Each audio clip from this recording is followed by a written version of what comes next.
오늘은 고린도후서 3장 1절부터 5절까지의 말씀으로 그리스도의 편지라는 제목으로 함께 말씀을 나누어 보려고 합니다. 오늘 설교 전에 함께 불렀던 이 찬양이 고린도후서의 2장과 3장의 내용을 가사로 묵상한 찬양입니다. 고린도후서 2장 14절에서부터 17절까지의 말씀에 바울은 하나님 앞에서 그리스도의 향기에 대해서 이야기를 하고 있습니다. 그리고 오늘 본문인 고린도후서 3장 1절부터 3절까지의 말씀을 통해 너희는 우리로 말미암아 나타난 그리스도의 편지라고 기록하고 있습니다.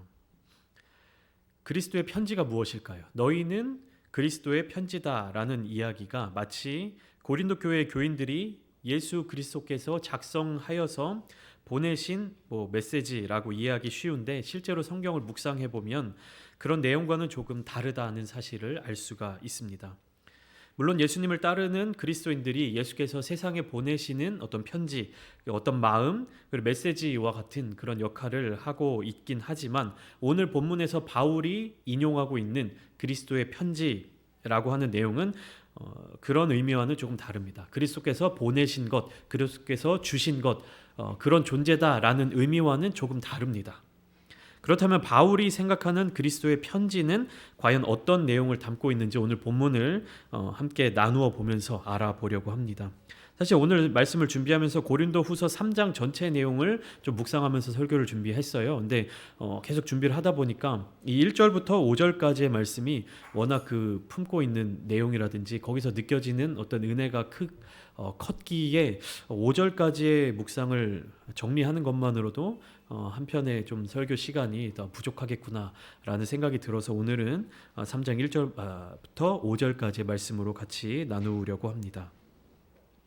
예수님께서 그분의 몸된 교회를 세우셨을 그 당시부터 지금까지, 아니면 어쩌면 예수님께서 오시기 전부터 지금까지 이 세상에는 거짓 선지자들, 이단 그리고 사이비들이 끊임없이 등장했습니다. 지금은 급속도로 발전한 인터넷 문화, 정보통신 어떤 기술 등으로 인해서 이 지역에서 저 지역까지 거짓 선지자들에 대한 정보나 자료들을 공유하는 데에 부족함이 없습니다. 불편함이 없죠. 그런데 이러한 과학기술이 발전하기 전에는 정보를 교류하거나 공유하는 데 있어서 상당한 제약들이 있었습니다. 오늘날 이 시대가 이전보다 더 이상하고 혼란스러운 이유는 이단과 사이비들, 그 잘못된 사람들을 검증하고 그들을 검거해내는 속도도 빨라졌지만 그것과 마찬가지로 잘못된 정보들, 거짓 선지자들, 그리고 우리를 미혹하고 유혹하고 올바른 길로 가지 못하게 하는 그러한 새로운 정보들도 급속도로 확산이 되기 때문입니다. TV 프로그램을 통해서 그리고 인터넷 뉴스 기사 등을 통해서 여러 가지 루트들을 활용해서 신천지라고 하는 집단의 실체와 그에 대한 경고가 주어졌지만 여전히 어떻습니까? 신천지들은 활발하게 활동을 하고 있고 더 공격적인 포교 활동을 펼치고 있습니다. 신천지가 한창 한국 교회들에게 악영향을 미칠 때 각 교회에서는 새 가족을 등록하거나 새로운 사람들을 전도해서 오는 것을 상당히 조심스러워했던 시기가 있었습니다. 그 사람이 이전에 했던 신앙생활의 경험이라든지 교회에 방문했던 어떤 경험, 그리고 성경에 대한 관심이나 지식, 그 사람이 가지고 있는 말과 행동의 특징들을 잘 살펴보기도 했으며 또 그 교회에 등록하고 난 뒤에 몇 주간 이어지는 새가족 교육 과정을 통해서 알곡과 가라지들을 가리듯 잘 분별해내기 위한 노력들을 기울여 냈습니다. 우리가 여러 가지 직업들을 가지죠. 다른 직업들, 다른 직종의 이직의 경험에 있어서도 비슷한 일들이 많이 있겠지만 자주 이동을 하게 되는 이제 사역자들, 부교역자들. 담임 목사님은 한 교회에 오래 계시지만 이제 부교역자들은 몇 년에 한 번씩 꼭 이동을 하게 되죠.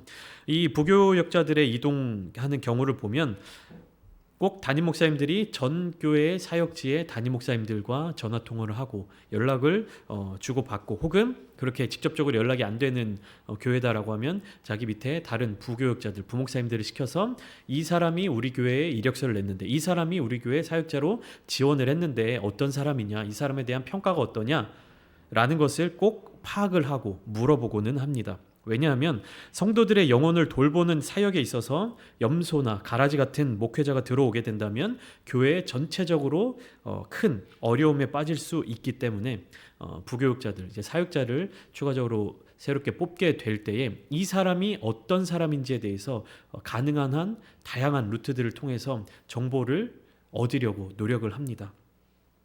저도 우리 교회로 돌아오기 전에 다른 교회로 이동할 때 저희 아버지 되시는 장로님께 연락이 왔을 거예요. 제가 이렇게 일했던 교회에서 장로님 아들이지 않냐, 뭐 이렇게 아니면 다른 목회자들을 추천하거나 할 때 장로님 뭐 괜찮은 목회자 있으시면 좀 보내주십시오. 이렇게 좋은 그런 사역자들을 가려내기 위해서 여러 가지로 많은 정보들을 주고 받고는 합니다.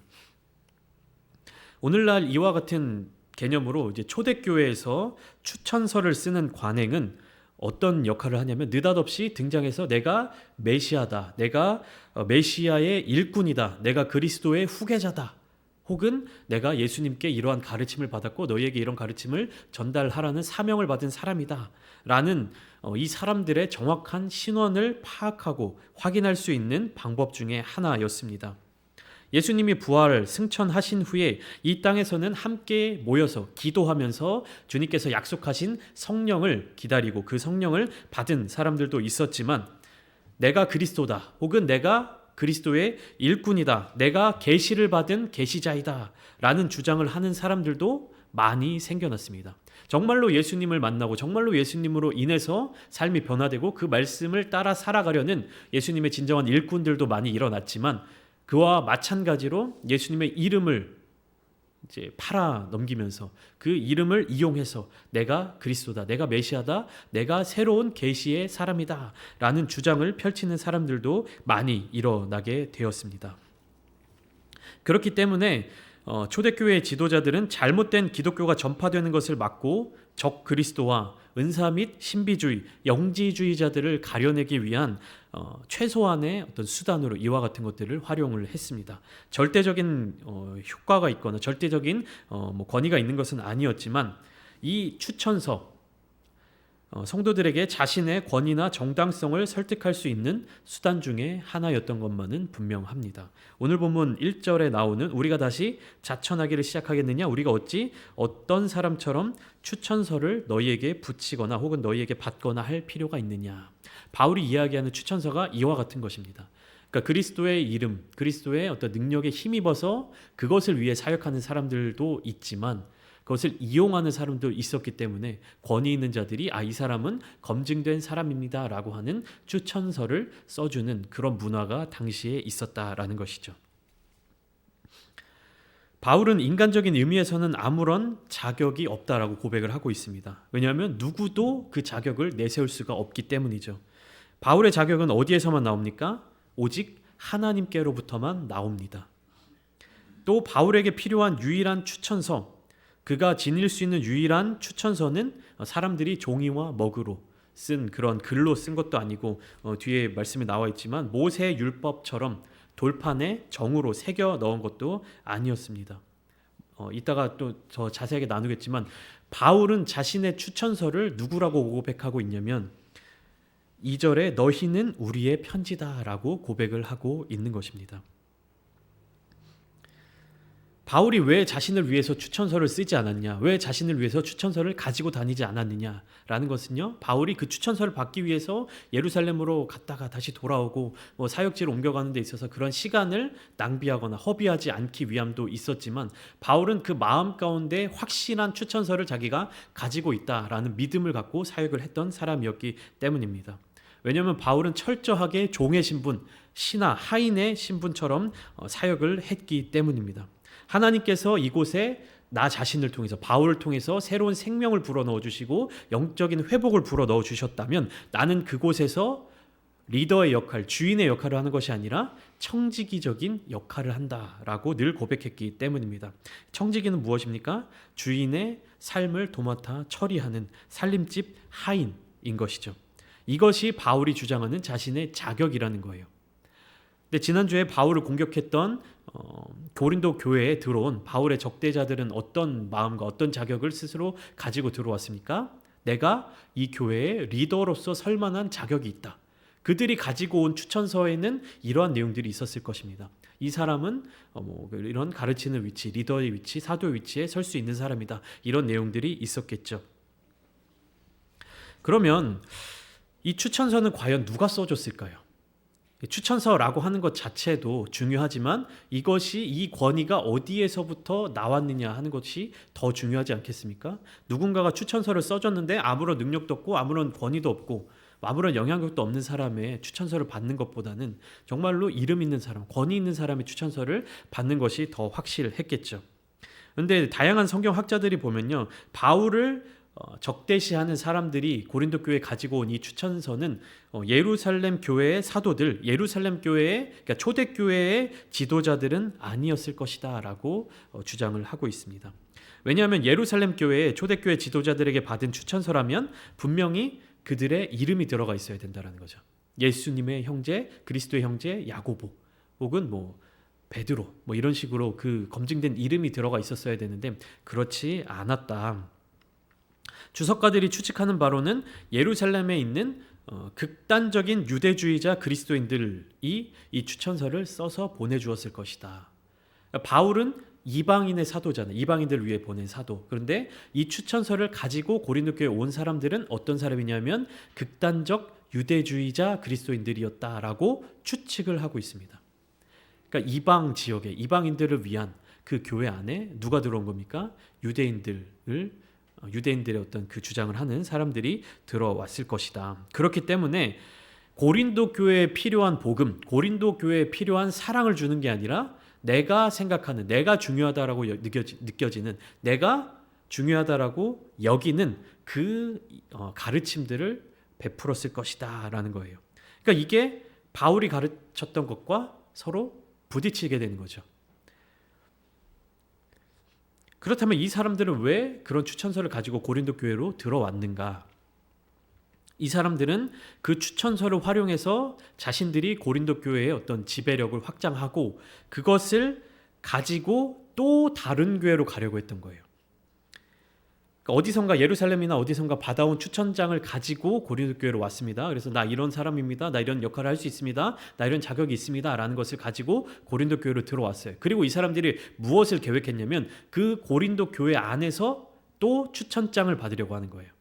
그러면 그것을 받고 또 어디로 갑니까? 바울이 사역했던 또 다른 교회로. 더 좋은 교회, 더 여건이 좋은 교회, 더 큰 교회 이런 식으로 옮겨가려는 그런 마음을 가졌을 것입니다.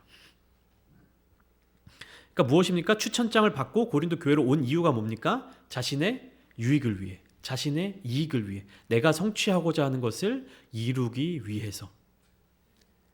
근데 바울은 어떻습니까? 그 스스로 고백하기를 나는 나의 목적을 가지고 일한 것이 아니다. 하나님의 영광을 위해서 일한다. 하나님의 뜻을 위해서 일한다. 나는 리더가 아니다. 나는 지도자가 아니다. 다만 나는 그리스도의 종이다.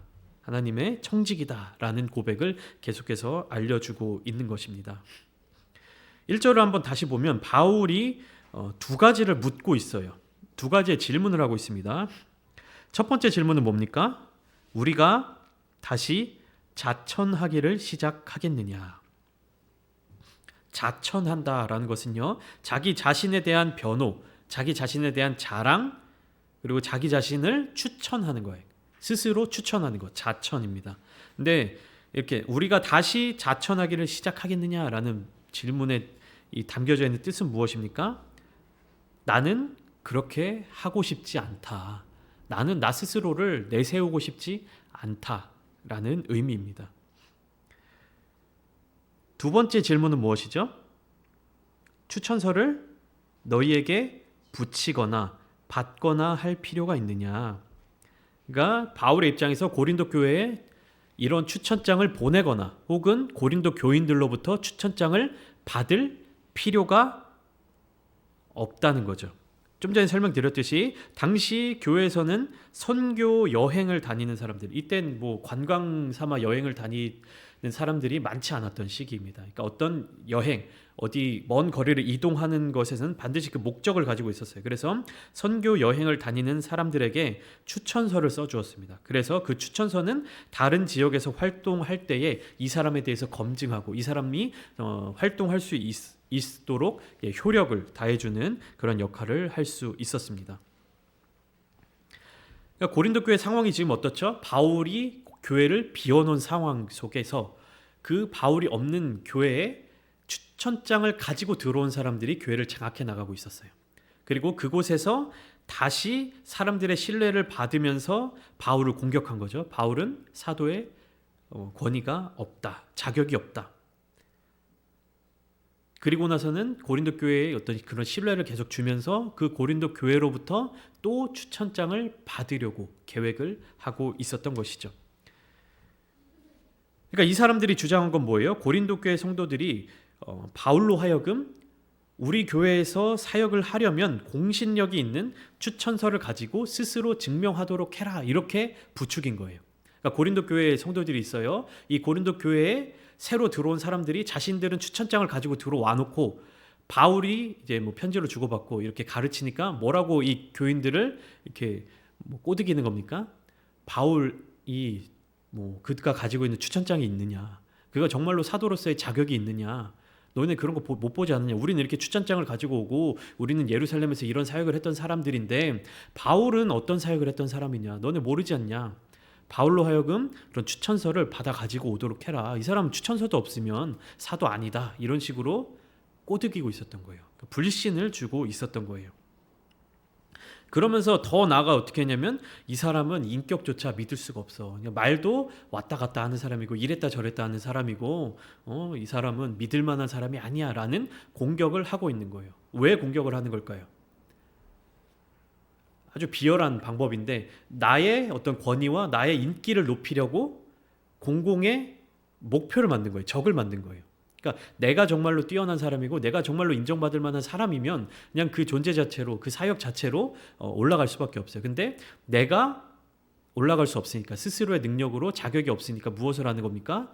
더 다른 사람을 공격하는 거예요. 저 사람을 깎아내려서 나의 권위를 높이는 그런 방법을 쓰고 있는 겁니다. 근데 바울에게는 어떻습니까? 추천서가 있습니까? 없습니까? 추천서가 없죠. 성도들이 원하는 추천서가 없었어요. 그의 신임을 대신 증명해 보여줄 문서 같은 게 없었습니다. 왜냐하면 바울은 그 문서를 받으러 예루살렘으로 갔다 오느니 그 시간에 더 한 걸음이라도 더 선교지로 가려는 그런 마음을 가지고 사역했던 사람이었기 때문입니다. 그러니까 바울은 계속해서 반복해서 증거하고 있고 증명하고 있는 변론이 뭐냐면 자신은 부활하신 주님으로부터 직접 부르심을 받았다. 이방인의 사도로 보내심을 받았다. 그리고 그 증거는 내가 문서나 서류는 없지만 내가 사역을 하면서 겪었던 수많은 고난들, 고충들, 고통들이 있다. 이것이 나를 증명할 수 있는 증거다. 이렇게 고백을 하고 있는 것입니다. 2절 말씀은 이렇게 기록되어 있습니다. 너희는 우리의 편지라. 우리 마음에 썼고 뭇 사람이 알고 읽는 바라. 저는 이 말씀이 너무나도 마음에 와닿습니다. 이 한 절 말씀으로 꽤 오랜 시간 묵상을 했던 것 같아요. 몇 시간 동안 계속 이 말씀을 가지고 제 마음속에 묵상을 했는데 어떻습니까? 지금 고린도 교회 성도들이 바울을 향해서 요구하고 요청하고 있는 게 뭡니까? 추천장을 가지고 와라. 너의 사도성을 증명할 수 있는 증명서를 가지고 와라. 그 요청을 하고 있는 겁니다. 근데 바울은 그 서류가 있습니까? 없어요. 그럼 무엇으로 증명을 해야 됩니까? 그 증명하는 게 2절 말씀이에요. 여기에 나와 있는 편지라고 하는 것이 그 1절에 나와 있는 추천서와 같은 의미입니다. 고린도 교회 성도들이 바울에게 얘기하는 거죠. 추천서를 가지고 와라. 당신도 그런 증명서를 가지고 와라 하니까 바울이 뭐라고 얘기합니까? 나의 추천서는 여러분들입니다. 이렇게 이야기하는 거예요. 왜 그렇죠? 고린도 교회 성도들을 누가 전도했습니까? 바울이 전도했죠. 그 고린도 지역에 우상이 가득하고 미신이 가득하고 이방 문화가 가득한 그곳에 바울이 들어가서 복음을 전했고 그 사람들로 하여금 예수님을 영접하게 하고 그 그리스도의 모임을 만들었죠. 그게 고린도 교회였습니다. 그 고린도 교회 성도들의 삶이 변화되기 전과 그들이 그리스도를 영접하고 변화된 삶의 모습들, 이게 바울에게 있어서는 증거라는 거예요. 다른 사람이 써주는 추천서, 다른 곳에서 보내준 증명서, 이것은 나에게 없다. 그렇지만 무엇이 나를 증명하느냐? 여러분들의 삶, 여러분들의 존재, 여러분들의 그 모임 자체가 나를 증명하고 있는 것이다. 고린도 교회 성도들이 이 편지의 이 글을 보고 어떤 마음이 들었을까요? 머리에 큰 충격이 오지 않았을까요?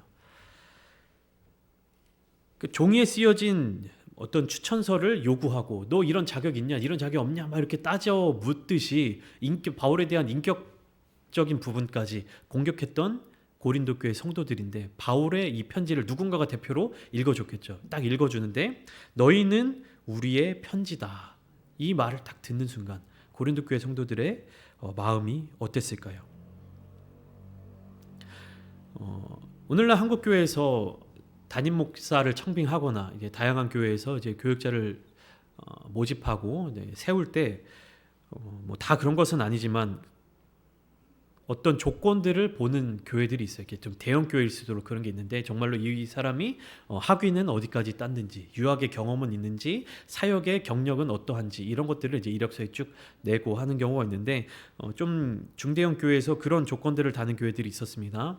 뭐 학위는 박사 학위 이상의 어떤 학위가 있어야 되고, 그다음에 영국이나 미국 유학의 뭐 경력이 있어야 되고, 이런 것들을 담임 목사 청빙하는 조건으로 삼는 그런 교회들이 있었어요. 왜냐하면 뭐 너무 많은 사람들이 이력서를 내니까 이 사람이 어떤 사람인지 정확하게 알 수가 없고, 이 사람에 대한 정보를 알 수 없기 때문에 이 사람이 얼마나 열심히 공부했고 얼마나 많은 학문을 연구했고, 이런 것들을 이제 학위나 이런 것들은 딱 증명이 되지 않습니까?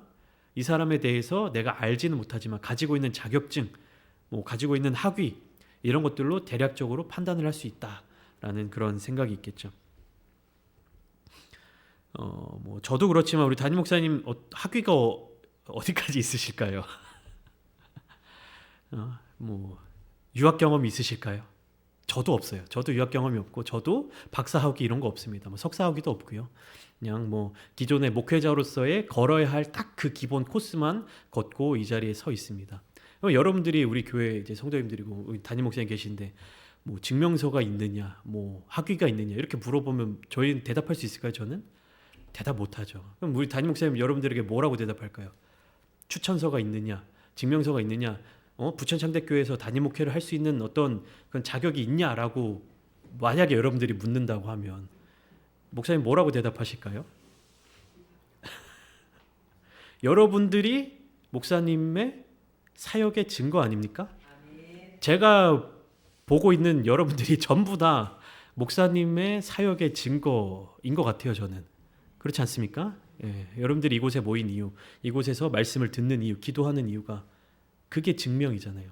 제가 한 6년 만에 우리 교회로 다시 돌아왔죠.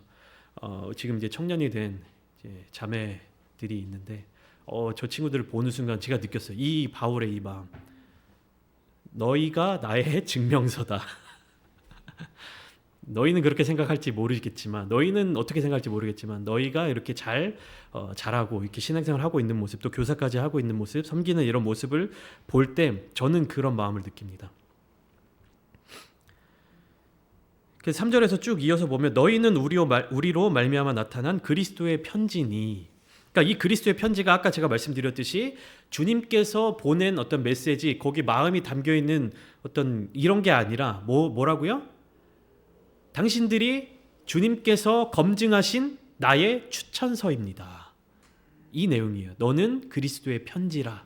이게 뭐냐면 나의 나됨, 나의 사역자, 나의 지도자됨을 증명하는 것이 바로 여러분들입니다. 이 의미예요. 그리고 바울을 증명하는 이 편지의 저자는 누구입니까? 예수 그리스도. 다른 사람들이 써주는 추천서는 누구예요? 다 사람들이죠. 이 사람들이 어느 위치에 있고 얼마나 공신력이 있고 공권력이 있고 얼마나 신뢰가 갈 만한 사람들이냐를 따질 때 바울은 무엇을 내세우고 있는 겁니까? 나를 추천해 주는 사람은 그리스도다. 그리고 나를 추천해 줄 수 있는 증명은 여러분들입니다. 일반적인 편지는 종이 위에 잉크로 쓰는 것이 보통이지만 이 편지는 살아계신 하나님의 영에 의하여 쓰였고 돌판이 아니라 육의 마음판에 쓰여졌던 것입니다. 종이에 쓰여진 추천서가 그렇게나 대단하고 중요한 것처럼 여겨졌지만 실제로 더 중요한 것은 바울이 고백하듯이 예수 그리스도께서 하나님의 영으로 마음에 새겨주신 이 편지가 중요한 겁니다. 이 편지를 통해 무슨 일이 일어났습니까? 그들의 삶이 바뀌었고 그들의 마음이 바뀌었고 거듭난 새 영이 되었기 때문입니다.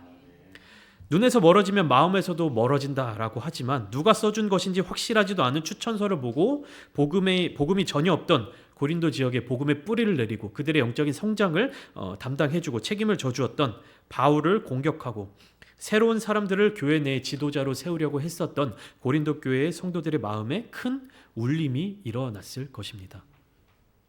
왜냐? 내가 이곳에 모인 이유, 내가 교회에서 있는 이유, 고린도 교회 성도들이 내가 이곳에 교회 공동체로 소속되어 있는 그 근본적인 이유가 어디에 있는 겁니까?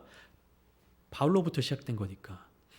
그들 자신이 교회에 소속되어 있고 그들 자신이 교회에서의 삶을 돌이켜 보면 볼수록 부정할 수 없는 것, 그것이 바울의 추천서, 그리스도의 편지가 되는 것입니다. 4절 말씀에 이렇게 이야기합니다. 우리가 그리스도로 말미암아 하나님을 향하여 이 같은 확신이 있으니. 바울은 확신이 있었어요. 근데 바울의 확신은 어디에 있었습니까? 하나님을 향하여 있었습니다. 어떤 확신인지 5절 보면 우리가 무슨 일이든지 우리에게서 난 것 같이 스스로 만족할 것이 아니니 우리의 만족은 오직 하나님으로부터 나느니라. 바울은 굉장히 명확한 확신을 가지고 있었어요. 어떤 글로 남겨져 있는 추천서가 아니라 고린도 교회 성도들이 복음을 받아들이고 그들의 삶이 변화되고 그들이 그리스도의 복음 안으로 들어온 그 모습을 바울은 확신하고 있는 것입니다.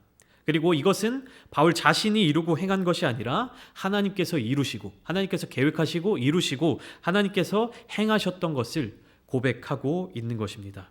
어떤 차이가 있습니까? 바울을 공격하려는 거짓 사도들, 거짓 교사들은 자신의 능력의 뛰어남을 고백합니다. 내가 여기에서 이런 일들을 했습니다. 내가 이런 능력을 가지고 추천서를 받았습니다. 나 이렇게 대단한 사람입니다. 나 이 교회에서 지도자로 설 수 있습니다를 계속해서 강조를 했다면 바울은 무엇을 계속 강조하는 겁니까? 나는 연약한 사람입니다. 나는 아무 능력이 없습니다. 나는 부족한 사람입니다.